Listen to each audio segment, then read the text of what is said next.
That trust is really important. We've been abused so much and sold a bad bag of goods, I think, especially in the African American community, where companies come in, they're going to give you all of this if you'll just give them this little bit of your business time, trust, whatever, and then they don't deliver on the back end. And I think we get a lot more guarded and hopefully a lot more savvy as a community. And I see that as well. And real quickly, no longer will it suffice to hire just that one African American at the top or mid-level, which I think did. You had your diversity person or your community affairs person, and that's where the value of firms who collect data and who really have that credibility and have that trust come in. Because while we might see different topics, I see a lot of the same people bringing it, and I do develop a trust because I believe what they're telling me in certain industries and markets.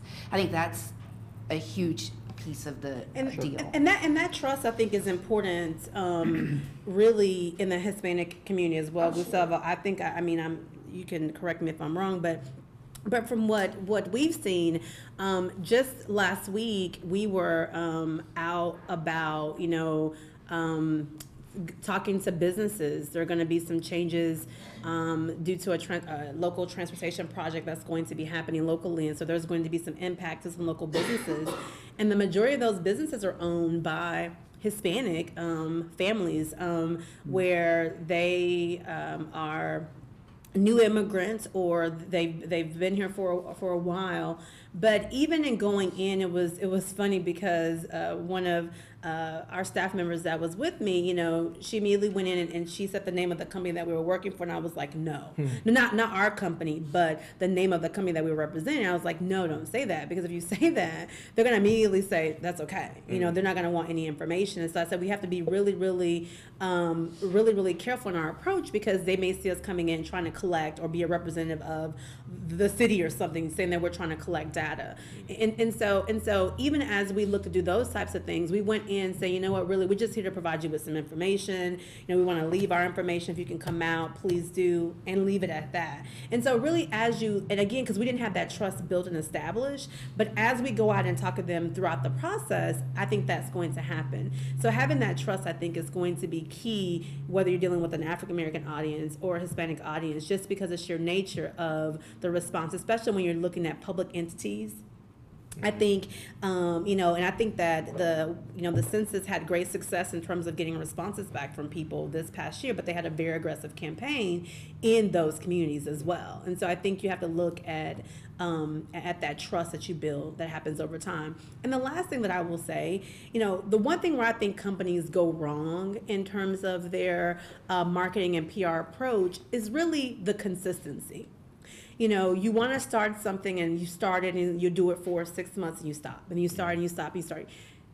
The more you're consistent with engaging this audience at the level that's important to them, the more outcomes you're going to see that are going to be measurable and successful, which gives you added benefits to your bottom line. And so I think creating something that's consistent. Now, it doesn't have to be the same thing. You're not saying the same thing over and over. You can refresh your message as it's relevant, but have something that's consistent.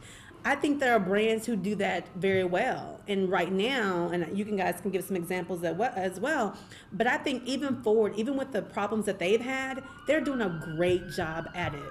Ford. Oh, yeah, definitely. Yeah, they're doing a great job at really getting out there and being consistent. I'm not sure if you guys are familiar with the Essence Festival, but really the brands, that's like one of the biggest festivals in this country for African Americans, but they do a great job. And another person that I will say, even with their economic troubles as well, that's doing a great job, is American Airlines. They are really consistent in making sure that they communicate with the African American consumer. I was really happy the last time I flew American, and I was able to listen to my very urban radio station and was able to hear Jill Scott. Oh my God! It was just the biggest thing. But they have a website and a Twitter. It's Black Atlas. If you fly anywhere in this world, basically you can go and post different things about your journey and experience. If you're looking for a barber in Istanbul that cuts black hair, you can find it, because but they're using user-generated content to fuel their site. So they're not having to staff up a lot because they're asking the people who travel to do it for them. And so I think about brands who are doing it well, and those are two that really come to mind. And of course, I think AT&T is doing it well because You're doing it for them. But I'll be honest with you, not just because they're our client, shameless plug. but I think it's also, though, when we started working for them about 3 years ago, no one really knew, they knew the bells. They knew Southwest, they knew the bells in the different regions, but they didn't know AT&T really, because AT&T was really more global, it was bigger, it was that they didn't really know about AT&T. We have a following now of people who, they come to us asking us for information about, hey, what's happening, what are you doing?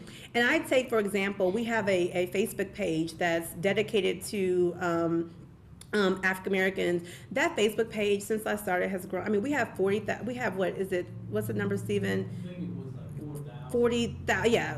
I mean, we went from zero, maybe like a couple hundred in the first couple years, and now we have like over 40,000 people on this page who are just dedicated to wanting to know more. And that's a matter of 3 years. We have truly developed a following in terms of people who want to support and just want to know more about what AT&T is doing in the African American market. And as a result, we've been able to help them launch a web page called The Bridge. And The Bridge is the place that really bridges that gap to the African American community, so that people can go to a place and find out, what is AT&T doing in the African American community? And so think about that consistency. And to follow up on that, and I know we're probably coming to the end, but two words that you mentioned, the bridge and advocacy. Yes. And to tie to another example that hopefully will inform the discussion a little bit better. The U.S. Army historically has been, whether forced or because they did it by themselves, but one of the institutions in the U.S. that has integrated faster than many other organizations, whether it be in Second World War, and then accepting soldiers of all races to fight together and breaking down the barriers. Since the 40s, they were probably one of the organizations in the U.S. that started working on that, and it was not easy, and it was very painful, and it caused a lot of, well, we know the history of that, right? But it's interesting that 10 years ago, the Army, in trying to recruit Hispanics are about 50 million in the U.S., 16% of the population, 27% of the Dallas-Fort Worth area, so we're almost double what we are nationally here in the Dallas-Fort Worth area, was having trouble recruiting Hispanics for its ranks, both officers and enlisted. And, it was going and spending money into the Hispanic community to, this is a good opportunity if you want scholarship money for college, and not connecting. And it found, talking about bridges, the way that they approached it said, well, instead of us going directly and having General so-and-so talking at schools or talking to different educational organizations, why don't we partner up with organizations within the Hispanic community that are already doing this, that care about higher education for Hispanics, or about developing STEM careers for Hispanics, or that are talking about small business development for Hispanics. Why don't we go and talk to them and say, work with us. Some of the things that you care about, the Army cares about. So we will invest, and literally invest, monies in you, so that on your next annual convention and the next big Essence Festival that you have, we will come and we'll be a key partner with that. And you will become our bridge to the community. Well, they started doing that in 2003, 2004, 2002, 2003, sorry. And right now, the recruitment of Hispanics into the Army is outpacing that of other ethnic groups, including Anglos.